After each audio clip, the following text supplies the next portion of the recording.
ಚಾಮರಾಜನಗರ ಜಿಲ್ಲೆಯ ಹನೂರಿನಲ್ಲಿ ಮೂವರು ಬೇಟೆಗಾರರು ಎನ್ಕೌಂಟರ್ ಸಂಬಂಧ ಇಂದು ತನಿಖಾ ತಂಡ ಸರ್ಕಾರಕ್ಕೆ ವರದಿ ಸಲ್ಲಿಸುವ ಸಾಧ್ಯತೆ ಇದೆ. ಸದ್ಯ ತನಿಖಾಧಿಕಾರಿ ದಿನೇಶ್ ಕುಮಾರ್ ಮೀನಾ ಸರ್ಕಾರಕ್ಕೆ ವಿಸ್ತೃತ ವರದಿ ಸಲ್ಲಿಸಲಿದ್ದಾರೆ. ಇನ್ನು ತನಿಖೆಯಲ್ಲಿ ಅರಣ್ಯ ಸಿಬ್ಬಂದಿ, ಅರಣ್ಯ ಇಲಾಖೆಯ ಅಧಿಕಾರಿಗಳು ಹಾಗೂ ಪ್ರಕರಣದ ಪ್ರಮುಖ ಸಾಕ್ಷಿ ಮಹಿಮಾ ದಾಸ್ ಹೇಳಿಕೆ ದಾಖಲಿಸಿಕೊಳ್ಳಲಾಗಿದೆ.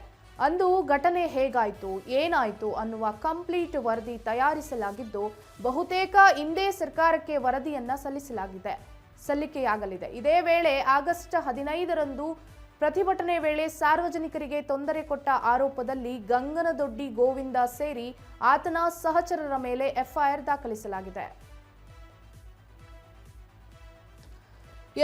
ಚಾಮರಾಜನಗರ ಜಿಲ್ಲೆಯ ಹನೂರಿನಲ್ಲಿ ಶಾಗ್ಯ ಗ್ರಾಮದಲ್ಲಿ ಬೇಟೆಗಾರರ ಎನ್ಕೌಂಟರ್ ಪ್ರಕರಣ ನಡೆದಿತ್ತು. ಇದಕ್ಕೆ ಸಂಬಂಧಪಟ್ಟಂತೆ ತನಿಖಾ ತಂಡ ಸರ್ಕಾರಕ್ಕೆ ವರದಿಯನ್ನ ಸಲ್ಲಿಸುವ ಸಾಧ್ಯತೆಗಳು ಬಹುತೇಕವಾಗಿ ಕಾಣಿಸ್ತಿದೆ. ಹಾಗೆಯೇ ತನಿಖಾಧಿಕಾರಿಯಾದಂಥ ದಿನೇಶ್ ಕುಮಾರ್ ಮೀನಾ ಸರ್ಕಾರಕ್ಕೆ ವರದಿಯನ್ನ ಸಲ್ಲಿಸಲಿದ್ದಾರೆ.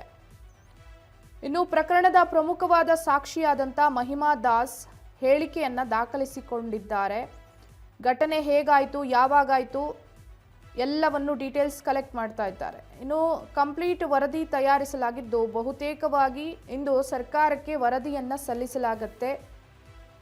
ಇನ್ನು ಆಗಸ್ಟ್ 15ರಂದು ಗ್ರಾಮಸ್ಥರೆಲ್ಲ ಪ್ರತಿಭಟನೆಯನ್ನ ಮಾಡಿದ್ರು. ಈ ವೇಳೆಯಲ್ಲಿ ಸಾರ್ವಜನಿಕರಿಗೆ ತೊಂದರೆ ಕೊಟ್ಟಂತ ಆರೋಪದಲ್ಲಿ ಗಂಗನದೊಡ್ಡಿ ಗೋವಿಂದ ಸೇರಿ ಆತನ ಸಹಚರರ ಮೇಲೆ ಎಫ್ಐಆರ್ ಅನ್ನು ದಾಖಲಿಸಲಾಗಿದೆ.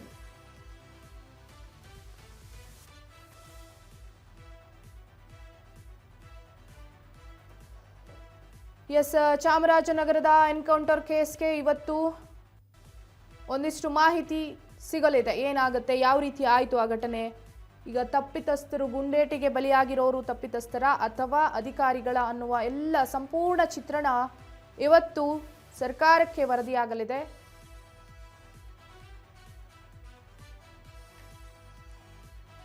ಅರಣ್ಯ ಅಧಿಕಾರಿಗಳು ಮೂವರು ಬೇಟೆಗಾರರಿಗೆ ಎನ್ಕೌಂಟರ್ ಅನ್ನ ಮಾಡಿದ್ರು. ಆದರೆ ಯಾರದು ತಪ್ಪು ಯಾರದು ಸರಿ ಅನ್ನುವಂಥ ಒಂದಿಷ್ಟು ವಾದ ವಿವಾದ ಸಾರ್ವಜನಿಕರು ಮತ್ತು ಅಧಿಕಾರಿಗಳ ನಡುವೆ, ಅವರ ಕುಟುಂಬಸ್ಥರು ಮತ್ತು ಅಧಿಕಾರಿಗಳ ನಡುವೆ ಇದುವರೆಗೂ ನಡೀತಾನೆ ಇತ್ತು. ಇದೀಗ ಸಾಕ್ಷಿಗಳ ಹೇಳಿಕೆಯ ಆಧಾರದ ಮೇಲೆ ನಿರ್ಧಾರವಾಗುತ್ತೆ ಯಾರದ್ದು ತಪ್ಪು, ಏನಾಗಿತ್ತು ಅನ್ನುವಂಥದ್ದು.